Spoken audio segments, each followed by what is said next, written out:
tenderness. Bahia Randall Ford Winkler was only 13 years old when she went to Haifa to see the Master. She recalled that there was a perfectly wonderful person who always sat on the right of Abdu'l-Baha at dinner. His name was Haydar Ali, and he had been a follower of Baha'u'llah and was so meek and so beautiful. His hands would shake so that he could not eat. He was such an old man, and Abdu'l-Baha would feed him with such tenderness. One day, I saw him sitting out in the garden, and I asked him what he had ever done. Of course, he could not speak English, and I could not speak Persian, but we somehow seemed to understand. A man came along to interpret just then, and I told him what I had asked. "What have you done to serve the faith?" Haydar Ali looked up with his eyes to heaven and said, "I have not done as much as an ant could do in the path of God." Then the interpreter told me that he had been dragged across the desert, tied in a bag on a camel, and that his whole life had been one series of martyrdoms. Yet he had said, "I have not done as much as an ant could do in the path of God." Love. There is no need to belabor the fact that Abdu'l-Baha's every act spoke of love. A love for every human being, each created by God. His abundant love, universal and divine, transcended limited semi-selfish loves.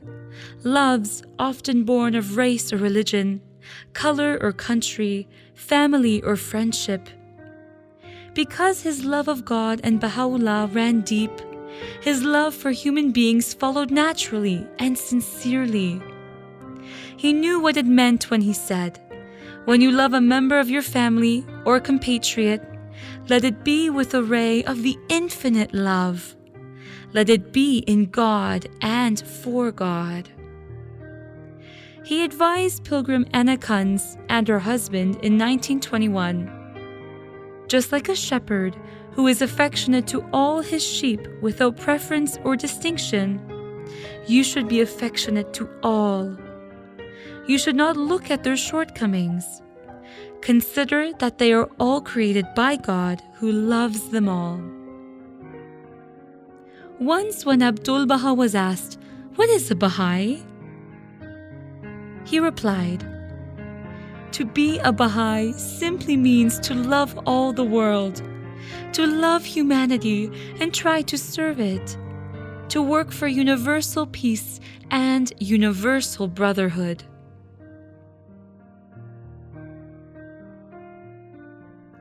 Gloria Faizi has beautifully explained the Master's wide love. When the heart of man is attracted to God through his manifestation on earth, he has established a link of love with his Creator. And as the link grows stronger, he will feel an overflowing love for all that God has created.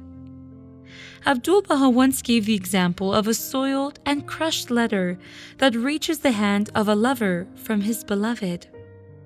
That letter, he said, is no less precious because of the condition in which it has arrived.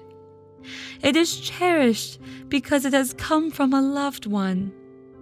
In the same way, we can learn to love a fellow man, no matter who he is, because he is God's creature.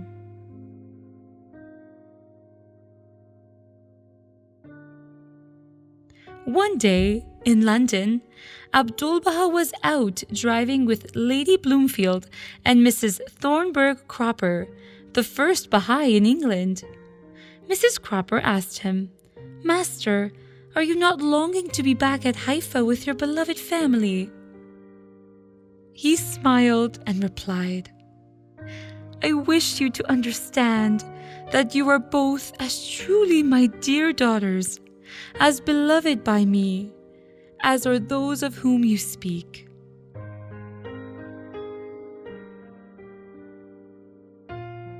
Once Abdu'l-Baha was asked, why do all the guests who visit you come away with shining countenances?"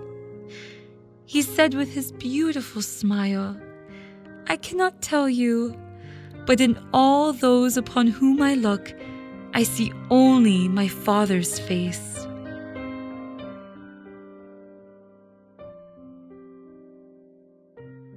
The Master always responded to love with love. During a luncheon in London, a gift arrived from Persia. A traveler, having passed through Ishkabad in Russian Turkestan, was approached by a poor laborer who, knowing he was going to see the Master, longed to send him a gift. He had nothing but his own dinner. Lovingly, this was wrapped in a cotton handkerchief. Graciously, Abdu'l-Baha now received the handkerchief, which he quickly untied. The black bread was dry, the apple shriveled, but the Master did not touch his recently prepared luncheon. He ate instead of this humble food and shared it with his guests, saying, "Eat with me of this gift of humble love." Into the lives of those he loved spilled Abdu'l-Baha's love of flowers, which he often shared with others. On one occasion, a little floor maid emerged from Abdu'l-Baha's suite, her arms filled with roses, beautiful roses, a gift to him from some of the Baha'is.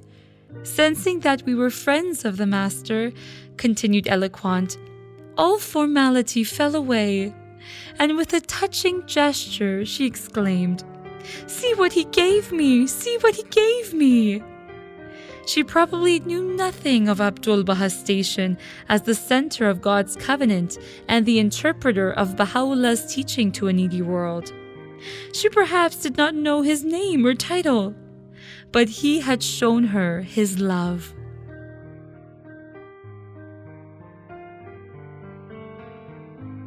To a minister who came to call on the Master in the Maxwell home in Montreal, Abdu'l-Baha presented an armful of gorgeous American beauty roses, standing in a tall vase at his side, sending him away with amazement and awe at the regal manners and gentle courtesy of this prisoner from the East. Leroy Iowis, a young boy in 1912, later appointed a hand of the cause by the Guardian in 1951, was blessed to meet the Master on his visit to Chicago. One day, on the way to the Plaza Hotel to hear Abdu'l-Baha, he decided to buy him some flowers. Though he had but little money, he managed to find a large bouquet of flowers, which he himself especially liked, white carnations. But in approaching the hotel, he had a change of heart. He would not give Abdu'l-Baha those flowers after all, he told his father. His dad was genuinely perplexed. Why, when the Master so loved flowers? Young Leroy gave his answer. "I come to the Master offering him my heart, and I do not want him to think I want any favors. He knows what's in a person's heart, and that is all I have to offer." With that for an answer, Leroy's father went upstairs and presented the flowers to Abdu'l-Baha. How the Master enjoyed them! Their fragrance delighted him, and he buried his face in their midst, as he was inclined to do. During the talk, Leroy sat at the feet of this great teacher, completely fascinated. Those dynamic, ever-changing eyes, those majestic movements, that charm. After the talk, the Master stood up and shook hands with each guest. To each he gave one white carnation. Finally, only a few remained. Leroy, standing behind Abdu'l-Baha, thought, "Gee, I wish he would turn around and shake hands with me before they are all gone." With that thought, the Master turned and saw him. Abdu'l-Baha wore a lovely red rose, which he then pulled from his coat and gave to the boy. Leroy knew the master was aware that it was actually he who had brought those carnations.